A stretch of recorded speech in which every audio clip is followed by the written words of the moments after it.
What up, Guardians? Let's talk about the grind. You know that thing that we do in Destiny every day when we feel like even when we don't need to play it, we play it anyways because we're not getting anything done if we're not? Yeah. Destiny really puts you in that situation. And honestly, the best thing to do is step away from the game. But when that is not an option and you're one of those fiending guardians that just like to go against the darkness at every second that you have in your life, this guide is for you. So for the people that want to know what I'm talking about, stick around. For the people that don't, hey, I appreciate you watching the video this far, and I hope you guys have a great day. But what we're gonna do is we're gonna talk about how that grind can be minimized a little bit when it comes to future content. With Rise of Iron right around the corner, these are some things that you could be doing right now that will help you in Rise of Iron. So let's get our grind boots on so we can make it a little bit easier for us when Rise of Iron comes out on September 20th. I'll see you down in the towers, Guardian. Let's go.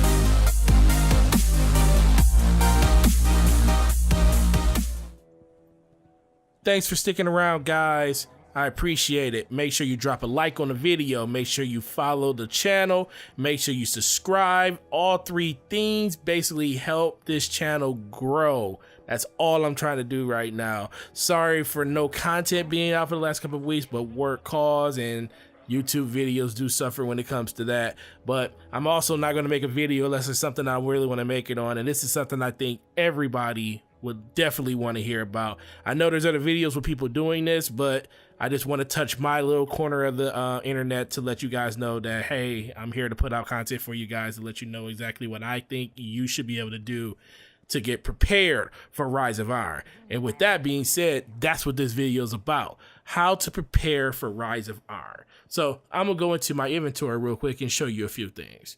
Now, number one is materials. Now, materials, as you know, in Taken King really help because it allowed you to level up faction packages and allows you to get a lot of stuff quicker. And that's not going to be any different in Rise of Iron. They already said that the infusion system, the way that everything worked when it comes to building up your reputation and everything, is all going to be the same way. And with that being said, Ascended Energies and Ascended Shards and Radiant Energies and Radiant Shards are going to be a big thing that's going to help you get there. What those things do is it allows you to play year one raids, which is Vault of Glass and Crota's Inn, and turn these into our speaker for Most of Light. Now, Most of Light, what are those good for? Hey, let's go over to one of our favorite vendors. Like right now, my favorite vendor is Future World Cup, but right now I'm on New Monarchy because I'm, trying to get the cape and all. But by turning in Most of Light for every 100 you do, you get a package. Now, why is that significant? Well, once Rise of Iron comes out, you can go over to the your vendor and actually turn in as many Most of Light as you want. And for every 100 you have, that's how many packages you're going to get. So in my case, right now, I got 1,449. If I wanted to use all of them, I would get 14 packages from now. Now, what's the meaning of that? Well, if anybody remembers how the upgrade system in TTK worked, you were able to, as long as you had your highest light gear on, anything you got would be a benefit to your character to level it up to the next level in light level. So if like as of right now, I'm 335. As you can see right now, I'm 335. So let's say I go to New Monarchy and I get turn in 100 motes and I get a chest piece. Well, that chest piece has a really good chance of being something higher than 335. It could be 336. It could be 337. It could be 338, 339. I don't know. It could be anything. But that right there is already a benefit to me because I am at 335 now. I haven't done anything but just stand in a corner and talk to a person to get myself leveled up. And that's where the benefit is going to come from. You can do that as many times as you want, depending on how many shards you have and you can probably get a chest piece, a helmet piece, boots. How if you got a chest, helmet, and boots in your first 3 engrams that dropped anywhere from 338 to like 336, 337, 338.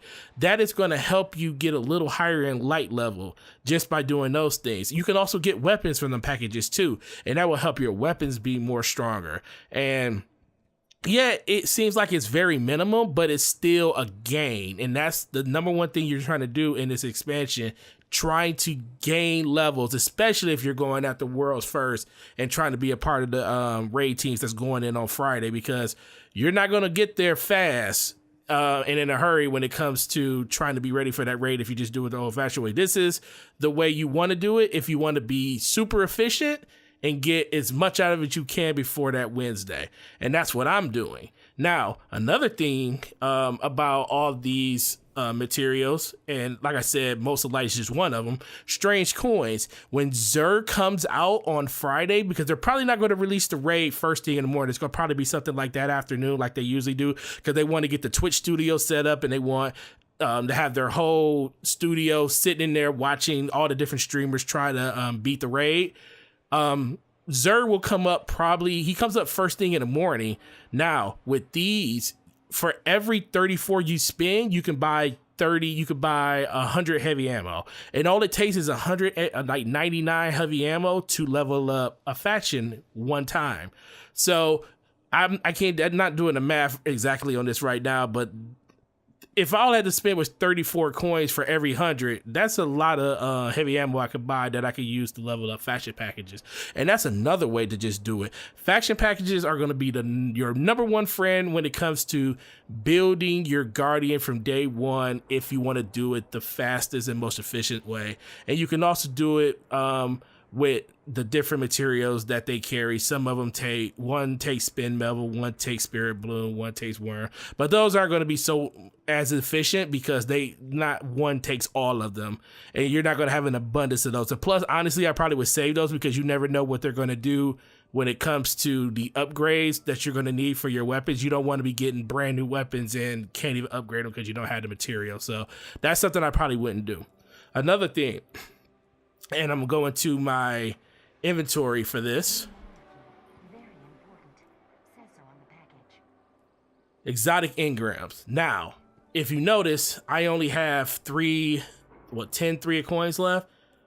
Buy as many as you can right now while you're doing your strikes, while you're doing your PvP. Pop these all the time. Get as many as you can because these have been known to raise your light level every time you put a new one on. So if you get a chest engram, put it on. If you get a weapon engram, open it during Rise of Iron. It's has a high probability of giving you something higher light level than you already have. That is going to be another main contributor to being able to level up when it comes to Rise of Iron fast. I wouldn't be shocked to see some people get into the high like 340, 345, maybe 350 in the first 20 minutes of the game if they put enough time into just farming to make themselves able to be able to do this in a quick manner. And then using your reputation boost and stuff, getting as many of the packages that you want now. Now, granted, those won't help you later, but get the weapons you want now because we don't know what these vendor roles are going to be later. We don't even know if a lot of the weapons we want now are going to even be in the game. So use your reputation boosters to actually get the stuff you want now. Now, you may notice that I have 7 sterling treasures. The only reason I'm hoarding those is because I want to have as many chroma as possible when that comes out because I know it's going to be something that you can still do in Rise of Iron. Plus, I still want to get the gear, like all the taken gear for the other characters. So I'm just stockpiling at this point to get as many as I can, and I'll probably pop them right before. And then if you see the blue polyphage, not the blue polyphage because that just gives you glimmer, but the banner, and the key, those are all ways to just get more glimmer. Like the more of these you have, whenever this glimmer cap runs out, you're able to restock fast on your glimmer. So I would suggest just putting these in your vault, putting them off to the side and using them when you have to use them because that's going to be something that's going to benefit you a lot too. And like I said in my vote, exotic engrams, those are going to be really good. And you see probably have a lot of legendary weapons and gear that I probably won't use, but I'm just using those for legendary marks. So when the new DLC comes out, I already probably have 200 legendary marks. I'll be able to buy pretty much anything I want from the vendors.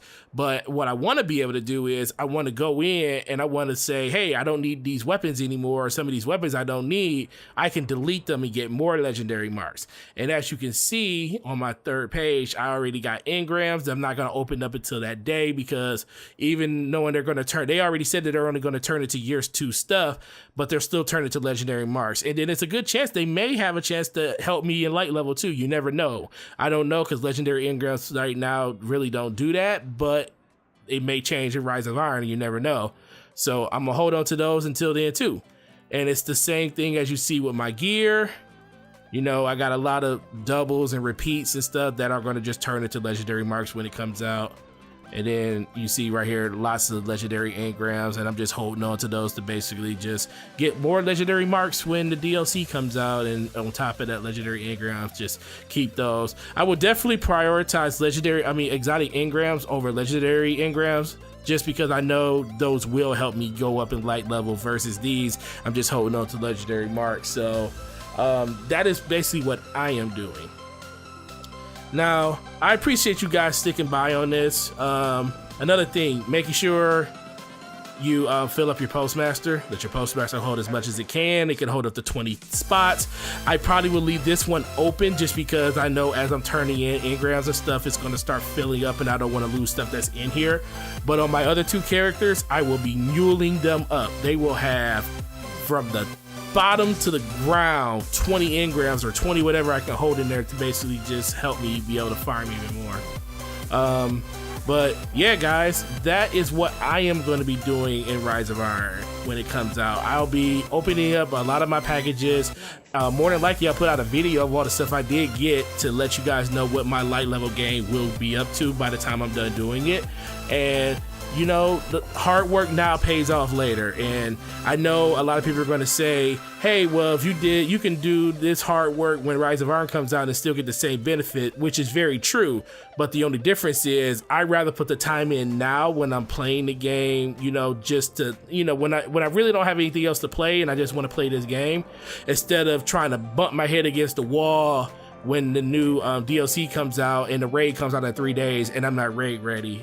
This way I can guarantee that I'll be somewhat raid ready, at least probably closer to raid ready than I was when TTK came out, and I'll be able to, you know, help my team even more when it comes to it. But guys, if you got any questions, just hit me up. I'm Nautical Gaming Forte on Twitch, YouTube, and Twitter, and actually on Facebook too. So hit me up at those links if you got any questions. Leave comments down in the comments section and I'll answer them whenever I get a chance to.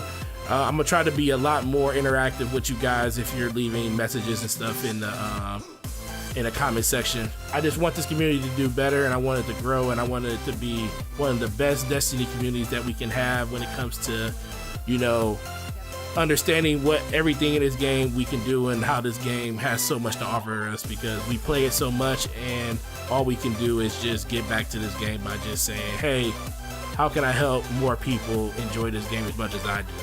So with that being said, guys, I appreciate it. I will talk to you guys later. Like I said, leave a like on the video if you liked it, and I will talk to you guys later. Peace.